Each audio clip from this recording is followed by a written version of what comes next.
When Samoans first began coming to the United States in the early 1900s, they were looking for a place to belong. They found home with family, and as those family circles grew, they found it again with their churches. Over time, as Samoans became part of life in America, many found themselves living between two cultures, connected to both, yet not fully at home in either.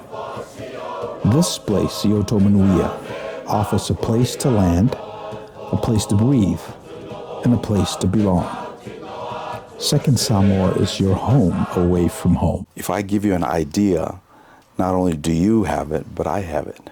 Oh, yeah. It's the same idea. It's the same thing of feeding somebody. Yeah. Or teaching them how to fish. Teaching them how to fish, yeah. You can feed somebody once, but if Right. you teach them how to fish. Yeah. So the next iteration of that idea is who owns the pond, right? Who brings the fish in? Who keeps the ecosystem going? Because you can't continue to eat the fish and not replenish it. Yeah. If you eat too much, right, there's no more fish. Yeah, no more fish. Even if you know how to catch the fish, there won't be any fish to catch. Yes. So there's a lot of that escalation of that idea that was very basic. And we don't talk about that anymore. Everybody knows how to fish, right? But it's like, where are the fish at? Yeah. Right? Because that's important. Because there's some people that hog all the ponds. Yes, yes. And they give us a little bit of the thing there, you know. So I think our relationship over the years is very key, Andrew, and I wanted to feature that during our time together, because this is a new part of our ministry, right? And you came to us through the Dream Center, and I remember when they were doing that work, and even they have moved on from where they started, right? Yes. So they don't do so much the hardcore free stuff. And now they're going after the big fish. Yes, the big fish. And yeah. The higher fruit. Yeah. And I remember Metro Kids used to be there, no longer there. Yeah, Metro Kids. Pastor Clayton. Pastor Clayton with Hope for Homeless Youth. Right, Hope for Homeless Youth. And I'm sure there are other many ministries that have incubated in that Dream Center, but now they've flew the coop, or they no longer nest there. Yes, correct. Right? But I think what they're focusing on is they're focusing on a little bit more lucrative niche, right? Those people with resources that are able to... Well, I know they're plugged in with the LA Dodgers. Okay. Yeah. The foundation? Yeah, the foundation. Okay. Kershaw, I remember one year I went there, and Kershaw and his wife were a guest speaker there. Okay. And not too long ago, I saw recently on Facebook that they're passing out donations and stuff. So they're doing that work. Yeah, they're doing that work, and they're plugged in with, other believers and people that have the funds to back them up and partake in them, put into their dream. Yeah. So. Yeah, and we met with, when John Sturgeon was here, we went up there and we talked to one of their OGs. One of the main guys. Right. Craig. And basically he was running a men's home, and they were providing labor. Yes. Right. Labor for your stay. Labor for your stay, because you don't pay anything. Right. They feed you, they house you, they clothe you, so all they ask of you is to sweat. Yeah. You know what I mean? Yeah. Sweat and go to church every day, read your Bible, do a curriculum of learning how to read the Bible and learning who you are as a son or daughter, because they have the women and the men's. Yeah. And that's hardcore stuff. Yeah, that's hardcore. That's hardcore stuff. So that was really nice material, So we're on? Okay. Well, I wanted to introduce our guest this morning, Andrew Yoshida. He's been part of the Second Samoan for over 15 years. And he came to us through our connection with the Dream Center when Pastor Andy Gerholt was there. Yes, the German. Yeah, the German. Yeah, the German. And I still remember that day when you came down, I guess Andy was doing a survey of Long Beach, and they were saying, hey, who's doing this sort of work here in the downtown area? And they said, well, Second Samoan. So he shows up at my door, my office door, knocks, and he said, hey, Pastor, I want to help you with this Thanksgiving dinner. And I say, well, okay. So, and I let him run the program that Thanksgiving, and that was the beginning of our relationship 15 years ago. So, welcome to our platform, Andrew. Oh, good morning, good morning, good morning. It's a pleasure to be here. Yeah. Thank you for inviting me. Yeah. Tell me about why did you stay over all these years? Well, that's a very good question. Yeah, because... honestly, I've worked for a couple different churches. Like you said, I came through the Dream Center, the LA Dream Center. And while I was there, a door opened up for me to go to Colorado. And they invited me, say, hey, why don't you go to Colorado? We want you. And I was like, okay, So I went to Colorado. And then from there, I came back and a door opened up for me to work for a church in downtown LA, Skid Row, the Jonah Project. So I worked there.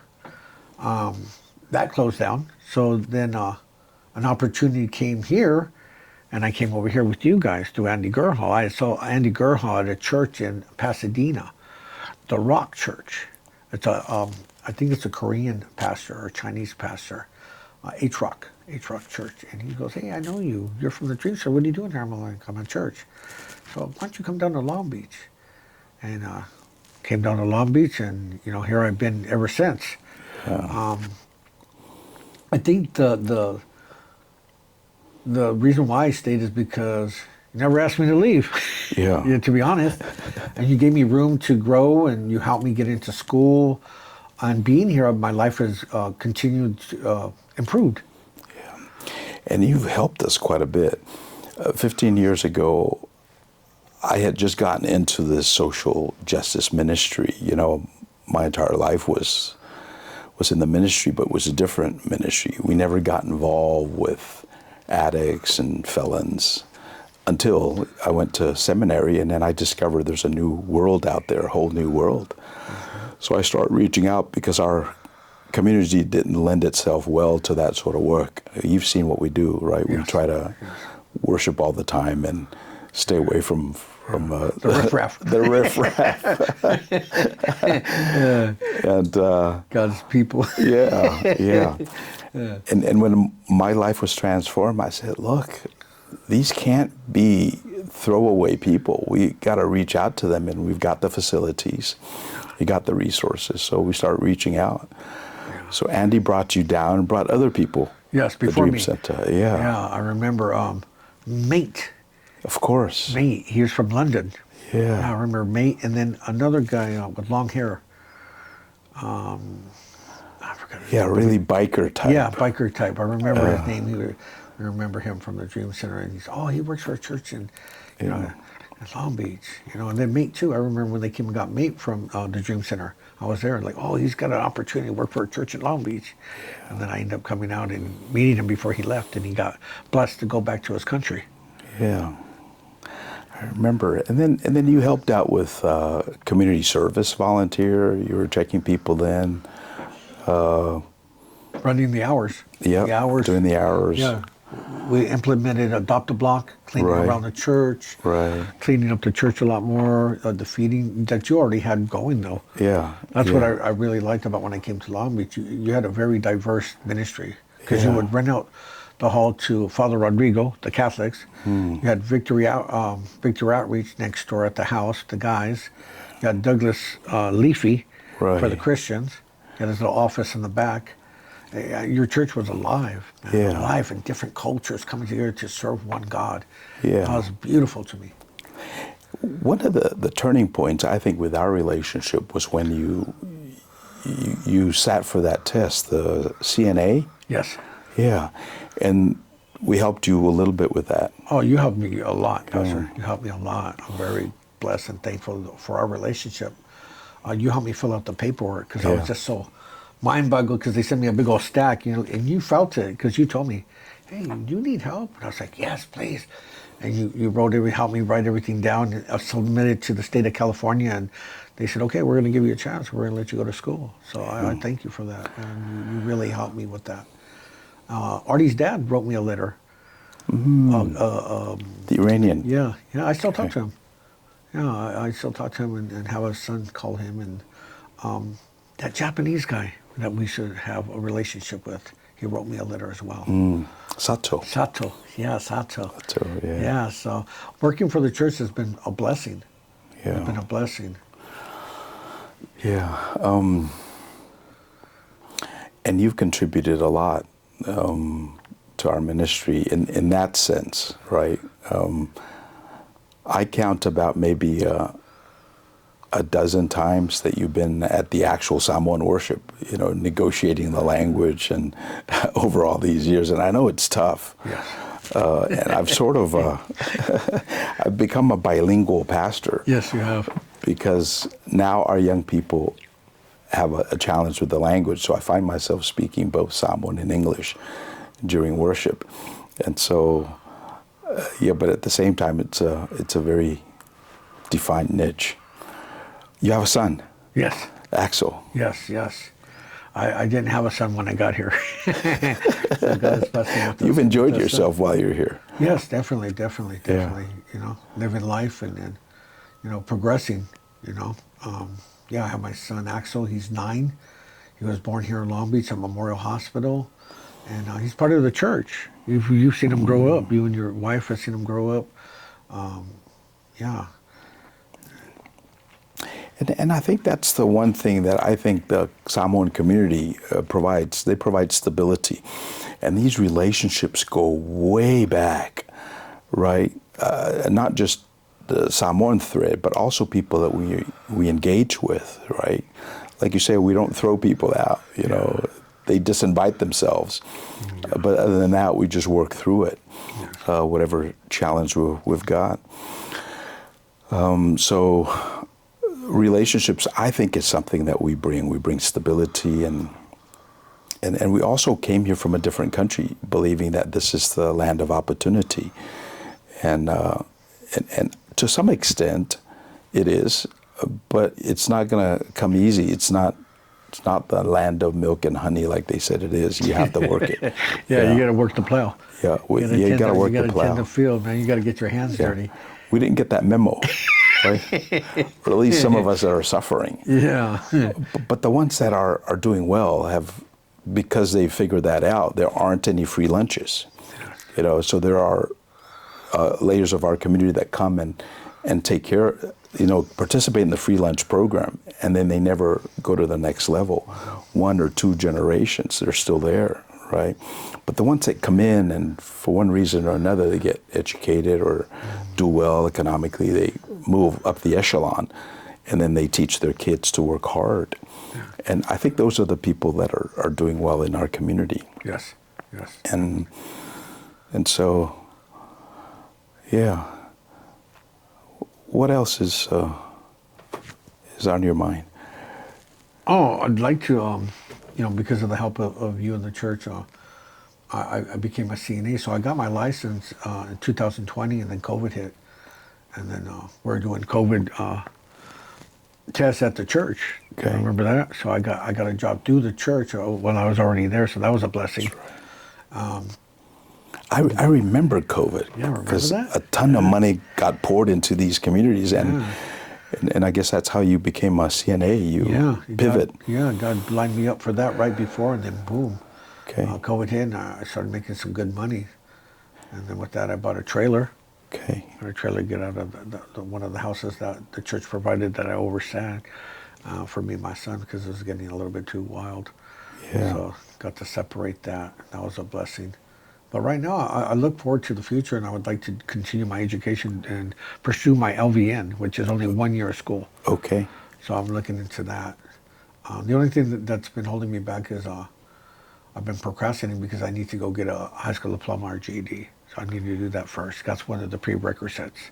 Okay. So I need to do that first. I've been lagging. Yeah. Because I work so much, as you Right. already know. But right now there's no more doubles, so I have time to, go to school before I go to work there, because I work 3 to 11. So. Yeah. That's got to be the best investment to do, right? Get an education, because they can foreclose on the house. They can take your money. Yes. But they can't take your education Definitely. away from you. Yeah. Once you get it, it's yours. Yes. The whole thing is, what are you going to do with it? Yeah, then that's Are you gonna that. apply, are you going to apply it, or are you going to use it? Just like you have all these books here. Yeah. They're nice, but what did you gain from that? What did you learn from that? You Yeah. know what I mean? Yeah. Some insight. Yeah.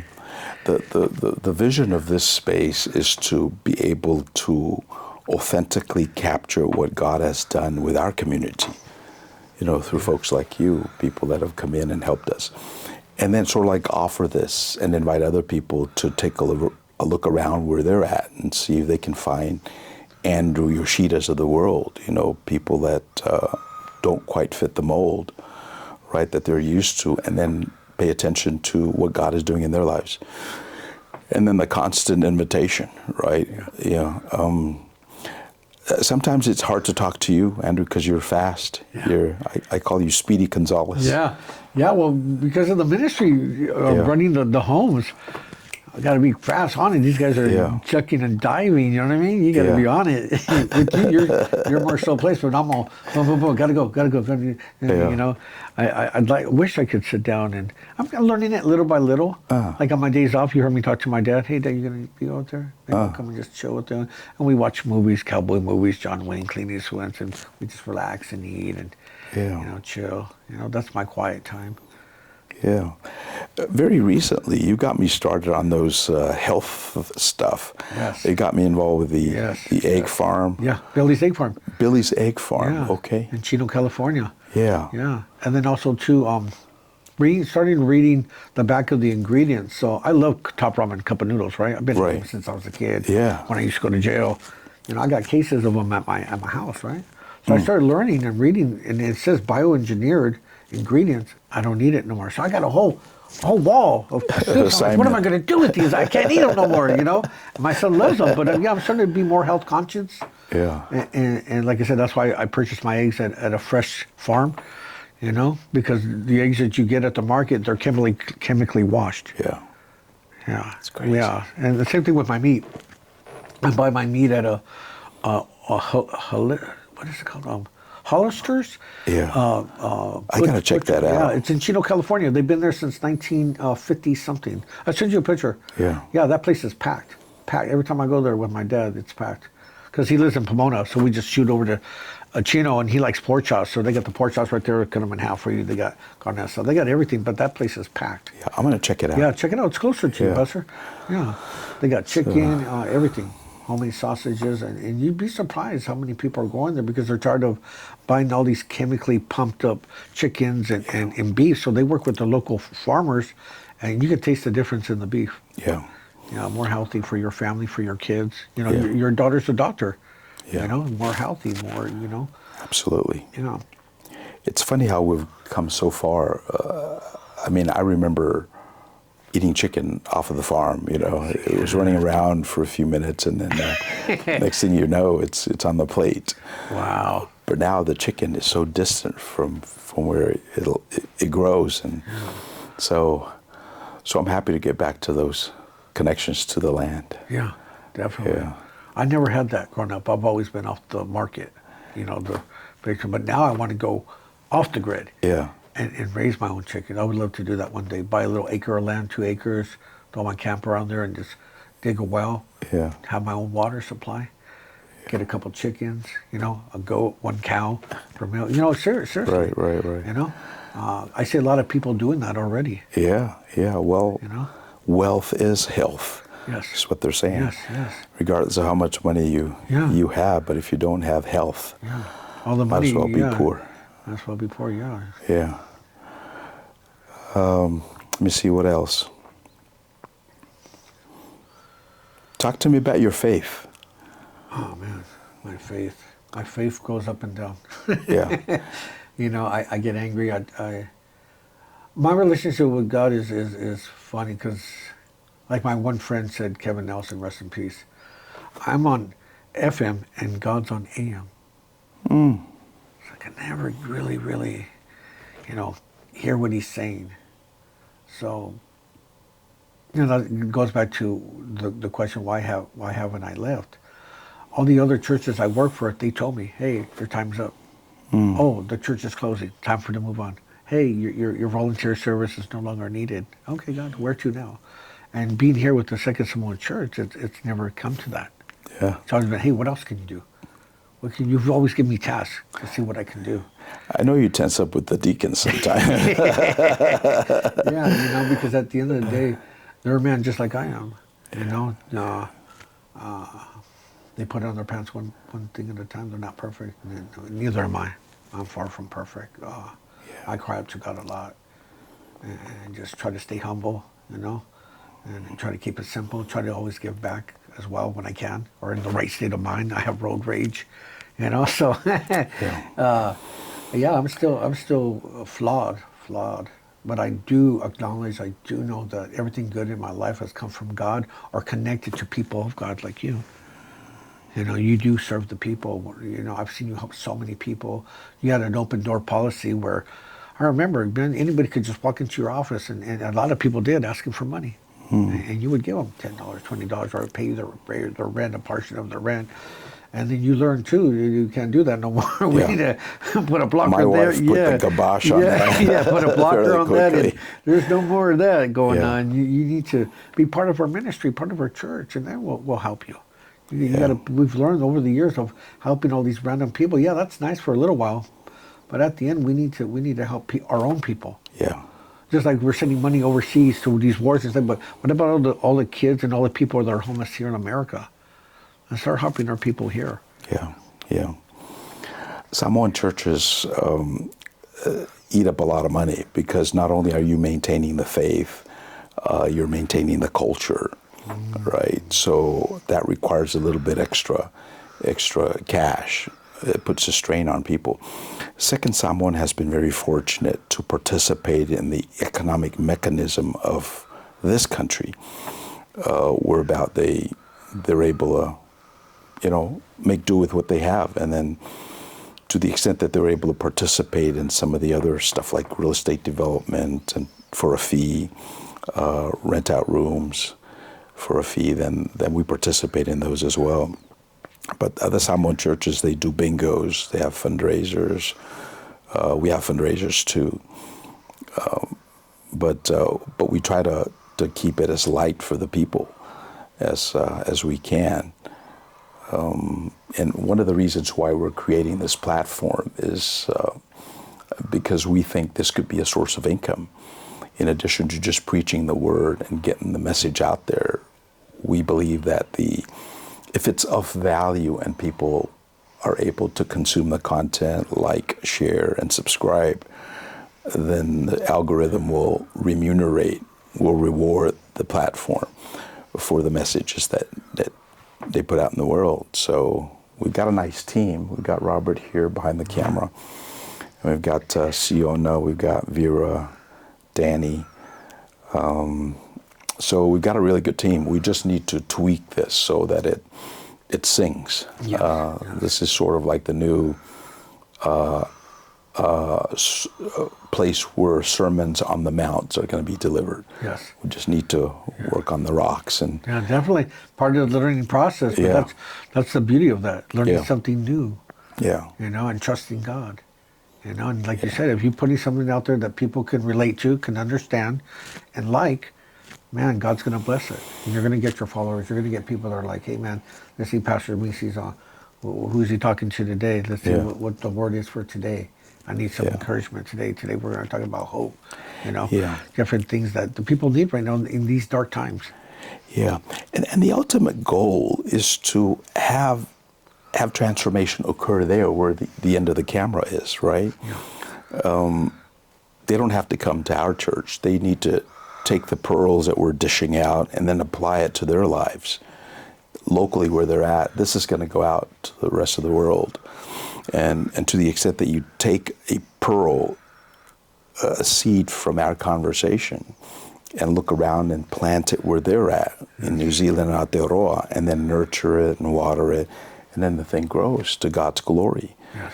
That is the ultimate goal, right, is to replace us. So we're just this catalyst that plays an important part in people's lives.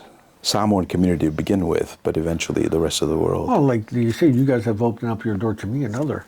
I'm an outsider. Yeah. You know, I'm Hispanic and Japanese, and I remember when I first came here, I came here to a German, working for with your church, and now he's moved on, and I'm still here, and I'm not Samoan descent. Yeah. But you've welcomed me into the Samoan community, and I feel a part of the Samoan community. So I'm grateful and thankful. You know, that's the same thing with God. God loves everybody, right? So we're supposed to say, how can we love God if I can't love somebody like me, right? Yeah. Because I don't fit into your church. Yeah. But here I am. You and your family have loved me all these years, and I love you and your family. You know. And that's really who you are. You represent the other in our community, and Jesus loved the other, right? If it's not the Samaritan woman in the well, it's the Great Samaritan. You know, he talked a lot about other cultures other than his Jewish people, right? So I think your presence here at Second Samoan is an opportunity for us to practice being kind to the other, right? And I know we haven't done it well or perfect, but it's a start.